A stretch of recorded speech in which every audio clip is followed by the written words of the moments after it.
Being a racing driver is a strange career to have. On the one hand, you can be paid millions of dollars to do something you probably would have done for free, but on the other hand, no seat in motorsport is ever truly secure. Sure, you're more than likely to retain a job if you continue to put in good performances, but what if you don't?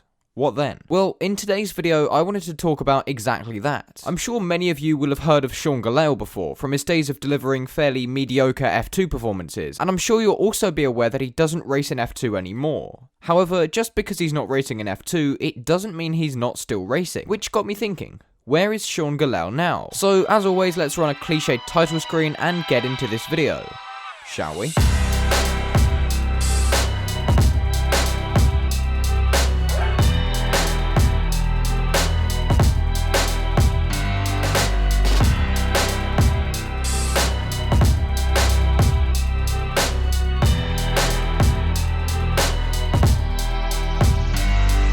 But before we get into that, let me tell you a bit more about today's sponsor. BOTB have been running winner car competitions since 1999, and in that time they've given away over £38 million worth of cars to over 600 lucky winners. BOTB give a lucky winner their dream car every single week in their dream car competition, and now, as well as lowering all their ticket prices, they'll throw in a massive £50,000 cash in the boot of every single car they give away. Tickets start at just £1.50, so you have to ask yourself, do you want that bottle of Coke, or do you want a chance to win your dream car? I know what I'd pick. And it's not just a bog standard Vauxhall Astra you could win. I had a look through their website and found a lot of stuff that caught my eye. For instance, the Aston Martin Vantage F1 Edition or the Aston Martin DBX. Two cars that you may also recognise as being the F1 safety and medical cars. Either of these cars, or in fact any of the 180 cars BOTB have available, could be yours for less than half the price of a burger at Silverstone. Which admittedly isn't saying much, but hey, you'll have to take my word for it that it's a good deal. So if you're over 18 and you fancy winning your own dream car, then head over to botb.co.uk and enter today. Links will be in the description down below.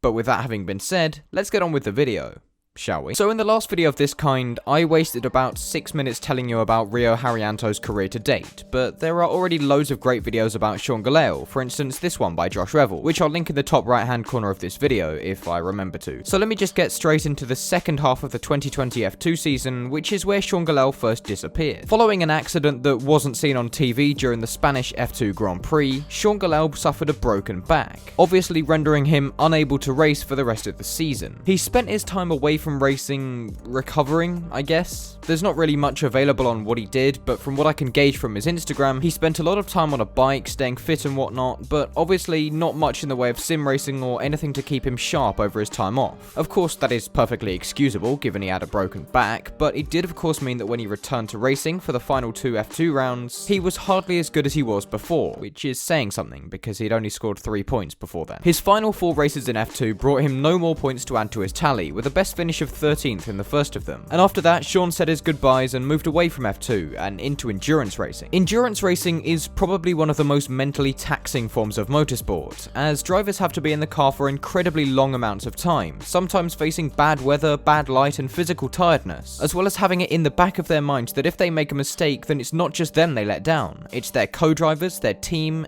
everyone. The same obviously goes the other way, with drivers possibly reaping the punishments for mistakes their teammates made, which of course adds to the stress of it. Gelael was no novice to endurance racing, having competed in multiple series before, but it must be said that he'd done no endurance racing since 2016, so he may have forgotten the art of it. Setbacks in mind, and with his poor F2 campaign still fresh in our memories, I'd have expected Gelael's endurance campaign to begin poorly, but in fact he managed to finish second overall in the Asian Le Mans Series drivers' standings, with 2 wins and a podium from the 4-round mini-championship. His team also finished second as a result, and although it could be argued that endurance racing is a team championship, Gelael would have had to be at least very near to the pace to allow for his team to do so well. The Asian Le Mans Series, while it has some strong competition, is much less competitive than Formula 2 though, so the true measure of Gelael's strengths in endurance racing would come with his entry into the FIA World Endurance Championship, racing with the Jota Sport team alongside Stoffel van Dorn and Tom Blomqvist, the same combination that he was familiar with from the Asian Le Mans Series a few months prior. He's only competed in 1 race so far, and it was a very strong start. 3rd in class in the 6 hours of Spa. Okay, so Future John here. Obviously, I didn't mean for this video to be out as late as it is. I meant for it to be out before the 8 hours of Portimao so that it could be kind of like a preview thing, but as it stands,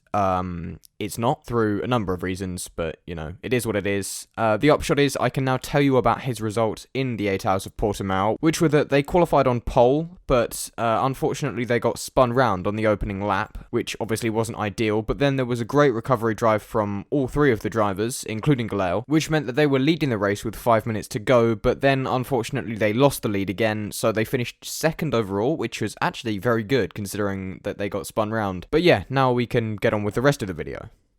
Bye. Now, seeing as I've kind of got through all the where is he now stuff so quickly, I want to now move on to what the future may hold for Gelael. Obviously, I don't know what contracts he has in place and if he's got anything planned, so take these with a pinch of salt. But the following is where I can see Gelael ending up in the following years. As we know, Gelael's dad has no shortage of money, and I believe I'm right in saying that Sean does a bit of entrepreneurial stuff as well, so I highly doubt that he'll quit racing anytime soon. That said, I feel as if he's outstayed his welcome in F2 by several years, and in all honesty, I don't see a reason for him to return to a championship where he struggled, given how much success he's enjoying away from it. It wouldn't exactly be unheard of for a driver to leave F2 and then come back, so it's not like it's impossible or anything, but if I was in Sean's position, I wouldn't see much reason to go back to F2. The main draw I can see for him to do this, however, is that F2 provides a very nice route into F1, should that be Sean's goal. He's not a novice to F1 either, having been the Toro Rosso test driver in the past, and therefore having his fair share of outings in an F1 car.